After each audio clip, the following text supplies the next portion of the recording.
After the murder of my father and 5 brothers into the hands of my own people, I felt such a deep grief that overwhelmed me, that all I wanted to do was seek revenge and utu for my father and whānau.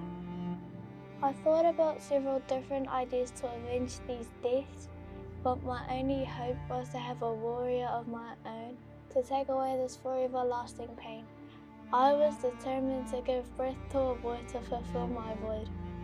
My journey of having a boy did not start off well. However, after having 2 daughters, my dreams and hopes became reality when my son was born.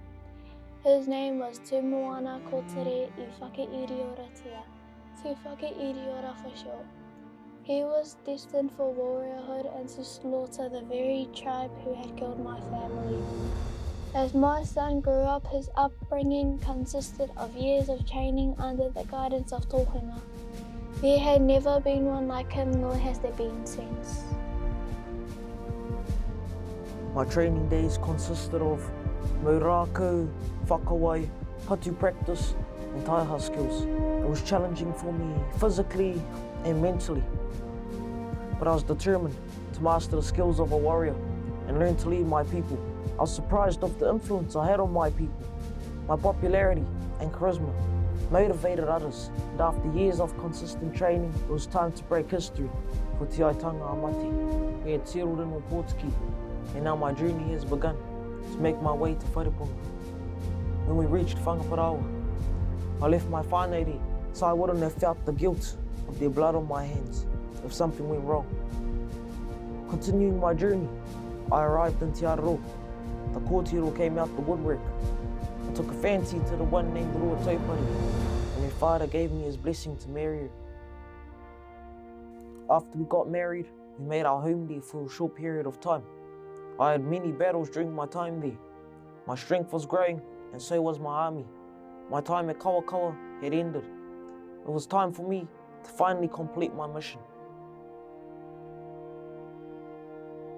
In my preparation, I only selected a few of my most keen and strong warriors. I sent a messenger to go tell my uncle Hau Kotori that my men and I are on our way to get revenge.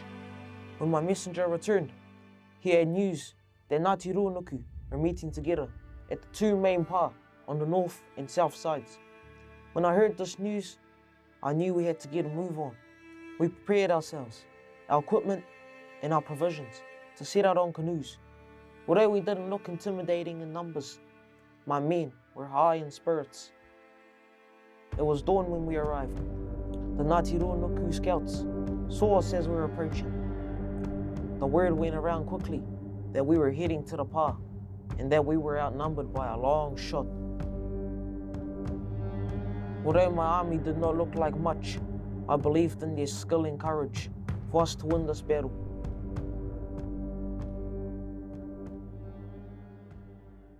I coordinated my men into 3 battalions. The 1st battalion, Puarere, were to make an entrance and burn the pā. The 2nd battalion, Whare o Te Riri's responsibility was share force. Finally, Pātari, were reserves and reinforcements. Ngāti Ruanuku were like ants marching out of their nests. It was a sight to behold.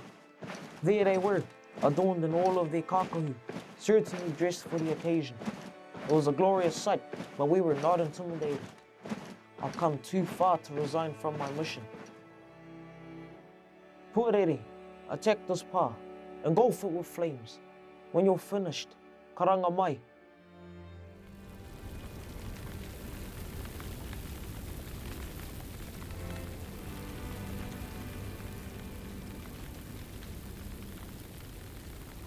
I then commanded Whare o Te Riri, trample them under, don't leave any survivors. Pātari, you hang back till I say. After I gave these initial orders, my kai whāngai fed me. Everyone seemed startled that I could eat while such a massacre was going on.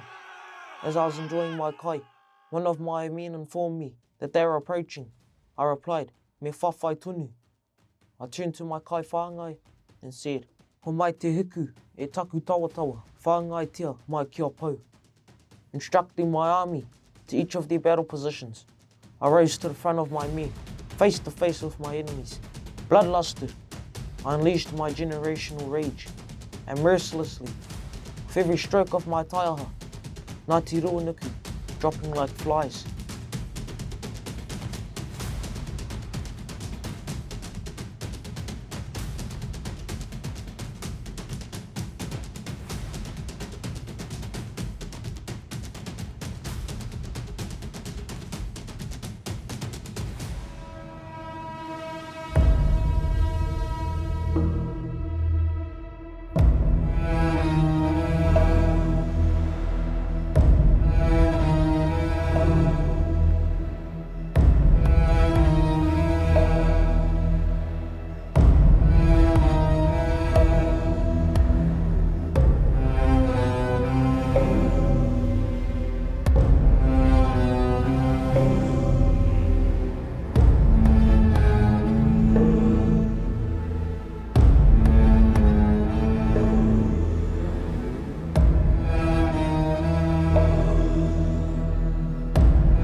My taiaha was thrust into the air, with displaying imminent death and victory on our part. Over the next few days, the land darkened, the silence fell, and the sound of the wind, wailing and howling through Whareponga Valley. My quest to avenge my grandfather's death has been accomplished. It is finished. The hole in my mother's heart has been restored.